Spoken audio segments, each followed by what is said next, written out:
Hindi makapaniwala ang milyonaryo nang mahulog ang hawak na tiyampag sa sahig. Sa gitna ng ingranding kasal. Sa loob ng sarili niyang hotel. Ang janitress na naglilinis ng sahig. Ay ang buntis niyang ex na matagal na niyang iniwan. At ang mas masakit. Anak niya ang dinadala nito. Simula ng kwento. Tahimik na gumagalaw ang mop sa makintab na marmol ng Grand Aurelius Hotel. Isa sa pinakamahal at pinakaprestihiyosong hotel sa buong Maynila. Ang bawat hakbang ay maingat, parang ayaw makalikha ng kahit kaunting ingay. Si Elia, nakaunipormeng janitress, ay yumuyuko habang naglilinis. Maluwag ang suot niyang damit, pero hindi nito kayang itago ang malaki niyang tiyan, 7 buwang buntis.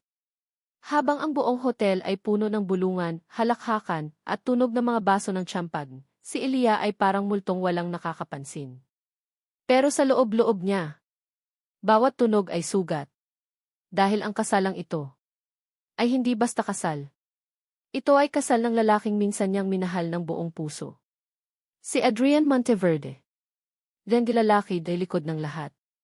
Si Adrian Monteverde, 32 taong gulang, ay isang self-made milyonaryo.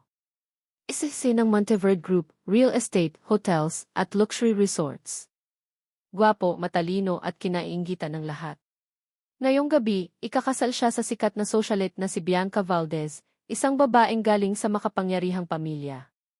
Perpekto sa mata ng publiko. Isang fairy tale wedding. Pero para kay Lia, isa itong bangungot.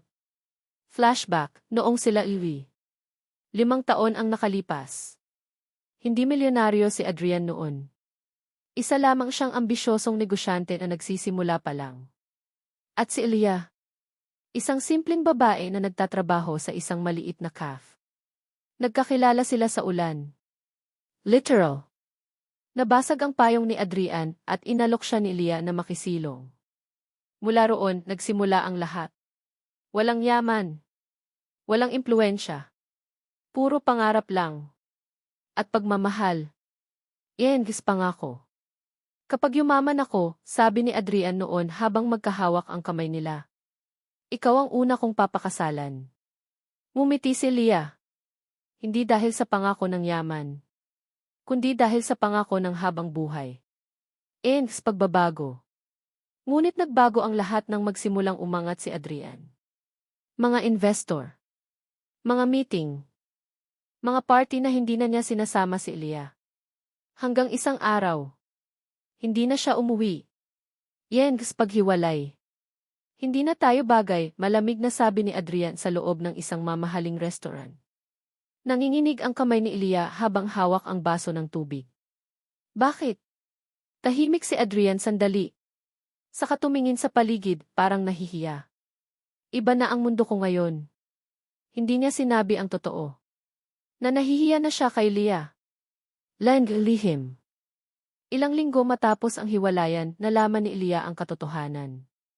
Buntis siya. Tumawag siya kay Adrian. 1 beses. 2. 10.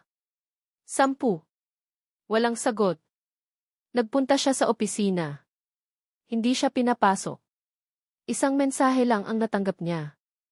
Please don't contact me again. At doon, parang gumuho ang mundo niya. Pagbagsak. Walang ipon. Walang suporta. Iniwan ng pamilya nang malaman ang pagbubuntis. Napilitan si Lia na magtrabaho kahit buntis. Hanggang sa mapunta siya sa isang cleaning agency. Ironya ng kapalaran. Na-assign siya kung saan. Sa hotel na pagmamay-ari ni Adrian. Balik kasal. Ngayon, narito siya. Habang naglalakad si Adrian sa red carpet, nakatuksedo, may ngiting puno ng kumpiyansa. Hindi niya napapansin ang janitress na nakayuko sa gilid. Hanggang sa klang. Nahulog ang mop. Tumigil ang oras. Nagkatinginan sila. Pagkilala. Nanlaki ang mga mata ni Adrian.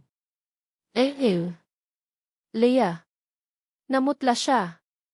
Ang janitress na nasa harap niya ay ang babaeng minsan niyang minahal. At ang tiyan nito, hindi na maitatago. Panic. Anong ginagawa mo rito? Bulong ni Adrian, nanginginig ang boses. Tumingin si Leah sa kanya, walang galit. Walang luha. Pagod lang. Nagtatrabaho, mahinahon niyang sagot. Parang sinampal si Adrian ng katotohanan. Jengis paparating.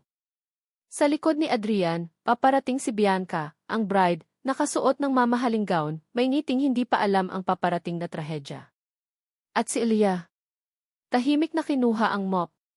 Pero bago siya tuluyang umalis, bumulong siya. Congratulations ama ng anak ko. Cliffhanger, Death Part 1. Nanigas si Adrian. Ama ng anak niya. Sa gitna ng kasal. Sa harap ng lahat. Ano ang mangyayari kapag nalaman ni Bianca ang katotohanan? Aamin ba si Adrian? O muli niyang tatalikuran si Elia at ang kanyang anak? Parang tinamaan ng kidlat si Adrian Monteverde. Ama ng anak niya. Paulit-ulit itong umuukit sa isip niya habang nakatitig siya kay Elia, na ngayoy papalayo na, hawak ang mop na parang sandatang nagtatanggol sa sarili niyang dignidad. Leah sandali, mahinang tawag niya. Pero hindi siya lumingon. Iengis babaeng walang kaalam-alam. Sa likod ni Adrian, mas lalong lumapit si Bianca Valdez. Ang ngiti niya ay puno ng saya, hindi niya alam na sa loob ng ilang segundo, maaaring gumuho ang buong mundo niya. Adrian, tanong niya, bahagyang nagtataka. Bakit ka natigilan? Napalingon si Adrian. Pawis ang noo, nanginginig ang kamay. May kaunting aberya lang, pilit niyang ngiti. Sa gilid ng mata ni Bianca, napansin niya ang janitress. At ang tiyan nito. Yan unang hinala. Saglit na tumingin si Bianca kay Leah. May kakaibang pakiramdam siyang hindi maipaliwanag. Hindi dahil sa pagiging buntis ng janitress. Kundi dahil sa tingin nito kay Adrian. Isang tinging. May nakaraan. Yengs pag-alis din ay dead.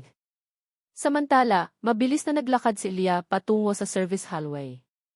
Doon, sa likod ng ingranding kasal, walang ilaw na kristal, tanging malamig na fluorescent light lang. Huminto siya. Huminga ng malalim. Inilapat ang kamay sa tiyan. Konti na lang, anak, bulong niya. Matatapos din ang araw na to. Isip din ni Adrian. Habang nagpapatuloy ang kasal sa entablado, hindi mapakali si Adrian. Hindi niya marinig ang boses ng pari. Hindi niya maramdaman ang hawak ni Bianca.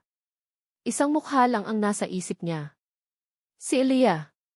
At ang tanong na matagal niyang tinakasan. Talaga bang anak niya iyon? Pero sa kaibuturan ng puso niya, alam niya ang sagot. Flashback, then huling gabi. Bumalik sa alaala niya ang huling gabing magkasama sila ni Elia. Tahimik. Umuulan. Nag-away sila. Hindi mo na ako pinapansin, umiiyak na sabi ni Leah noon. Parang hindi na ako parte ng buhay mo. Pagod lang ako, sagot ni Adrian, iritable. Marami akong responsibilidad. At sa gabing iyon, hindi sila nag-ingat. Yan kasalang walang kapayapaan. Do you, Adrian Monteverde, take Bianca Valdez as your lawful wife? Napatigil si Adrian. Tahimik ang buong bulwagan. Adrian, ulit ng pari. Napatingin siya kay Bianca. Kay Leah sa isipan niya. Sa batang hindi pa niya nakikita. Ay!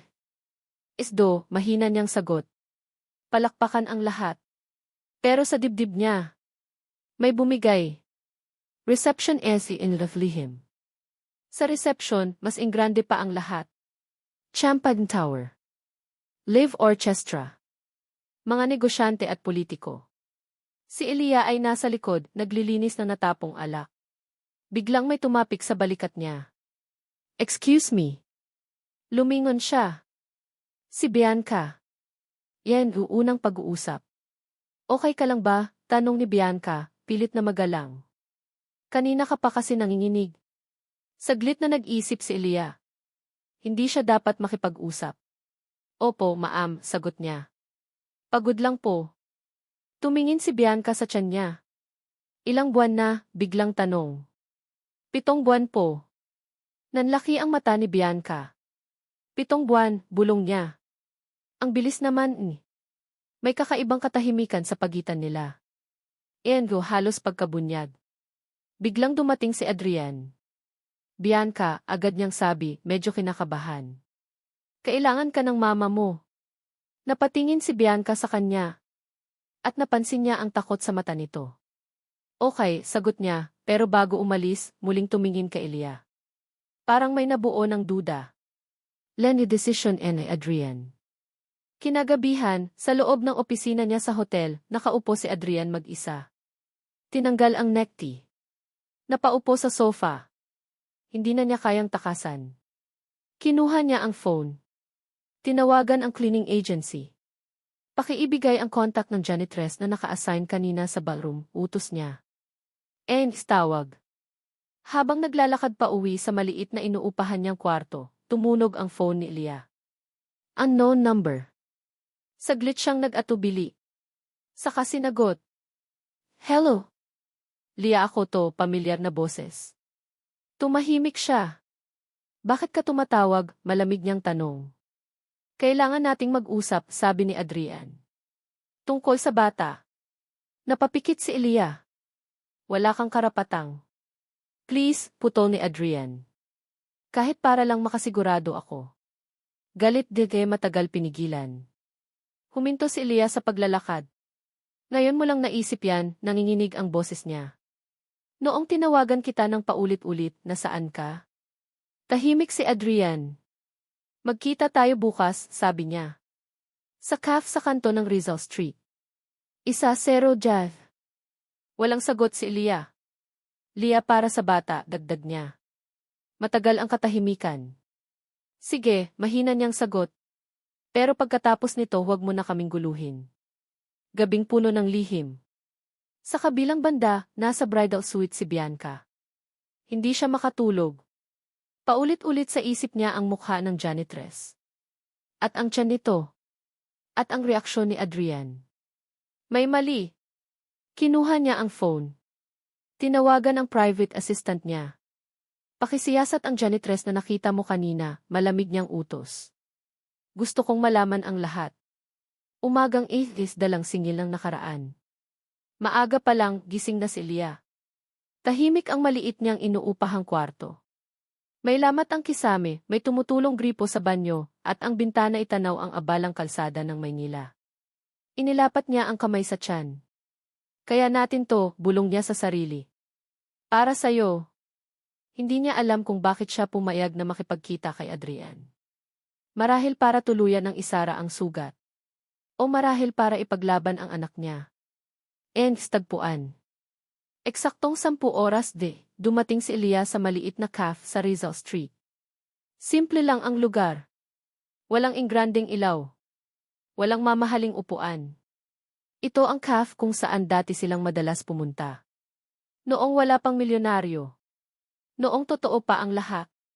Nasa sulok na mesa si Adrian, nakasuot ng simpleng polo shirt, pero halatang hindi sanay sa ganitong lugar. Nang makita niya si Elia, tumayo siya. Yan hindi may paliwanag katahimikan. Nagkatitigan sila. Walang yumakap. Walang ngiti. Umupo si Lia sa tapat niya. Sabihin mo na, malamig niyang sabi. Hindi ako nagpunta rito para sa alaala. Huminga ng malalim si Adrian. Buntis ka, diretsong sabi niya. At akin ba yan? Yan katotohanan. Hindi na nagpaligoy-ligoy si Lia. Sagot niya. Anak mo. Parang binagsakan ng bato ang dibdib ni Adrian. Kailan? Mahina niyang tanong. 5 linggo matapos mo akong iwan, sagot niya. Tinawagan kita. Hinanap kita. Pero pinili mong mawala. Napayuko si Adrian. Galit dinay halong sakit. Alam mo ba kung anong pinagdaanan ko? Nanginginig ang boses ni Elia. Mag-isa. Buntis. Walang trabaho. Walang pamilya. Tumingin siya diretso sa mata ni Adrian. Habang ikaw umaakyat sa mundo ng mga mayayaman. Tahimik si Adrian. Wala siyang maisagot. Len gahiling din ni Adrian. Gusto kong magpadna test, bigla niyang sabi. Tumawa si Elia, pero walang saya. Siyempre, sagot niya. Para makasigurado ang milyonaryo. Tumayo siya. Pero may kondisyon, dagdag niya. Napatingin si Adrian. Ano man, mabilis niyang sagot. Kapag napatunayang sayo ang bata, mariing sabi ni Elia. Hindi kita hahayaang ituring siya bilang isang problema lang. Yan gis pagpapakilala ng anak. Bumalik si Leah sa upuan at hinugot ang phone niya. Ipinakita ang ultrasound photo. Siya si Ethan, sabi niya. May pangalan na siya. May buhay na siya. Nanlalambot ang kamay ni Adrian habang tinitingnan ang litrato. Isang batang hindi niya hinintay. Hindi niya ipinaglaban. Kabilang panig, ay Bianca. Habang nangyayari ang lahat, nasa loob ng marangyang kondo si Bianca. Nakatayo sa harap ng salamin. Pero ang isip niya ay wala roon. Tumunog ang phone niya. Ma'am, sabi ng assistant. May nahanap po kami. Nanigas siya. Sabihin mo. Lenge investigasyon. Ang janitress po ay si Leah Ramos, patuloy ng assistant. Dating girlfriend ni Sir Adrian 5 taon ang nakalipas. Napahawak si Bianca sa gilid ng mesa. At ang pagbubuntis, malamig niyang tanong. Saglit na katahimikan. Base po sa timeline mataas ang posibilidad na si Sir Adrian ang ama. Yan gingiting mapanganib. Ngumiti si Bianca. Pero hindi ito ngiting masaya. So totoo pala, bulong niya. May multo ang kasal ko. Tumayo siya. Huwag niyong ipaalam kay Adrian na alam ko na, utos niya. Gusto kong marinig mismo mula sa kanya. Lenny decision and Adrian. Bumalik sa CAF. Tulong, sabi ni Adrian kay Elia. Gusto kong tumulong. Sa bata. Sayo. Napailing si Elia. Huli na, sagot niya. Hindi ko kailangan ng awa mo. Hindi awa to, mariing sabi ni Adrian. Responsibilidad ko to. Tahimik si Elia sandali. Kung ganon, sabi niya. Simulan mo sa pagiging totoo. Yan gis pagpasok inay Bianca. Biglang bumukas ang pinto ng CAF. Pumasok si Bianca, nakasunglases, elegante, pero halatang galit. Nanlaki ang mata ni Adrian. Bianca, gulat niyang tanong. Ano nang ginagawa mo rito? Tinanggal ni Bianca ang salamin at tumingin kay Elia.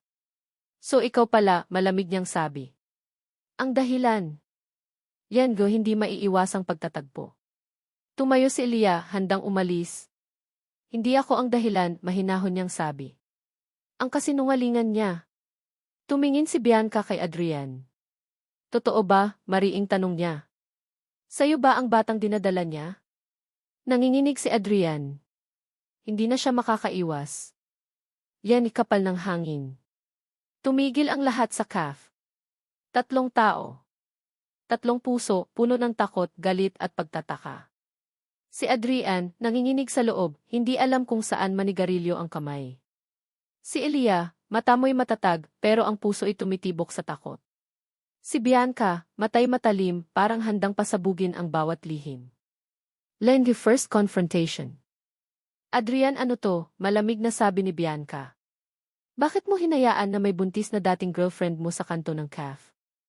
Huminga si Adrian. Huwag mo akong hatulan agad, mariing sagot niya. May paliwanag. Gusto ko lang maging responsable.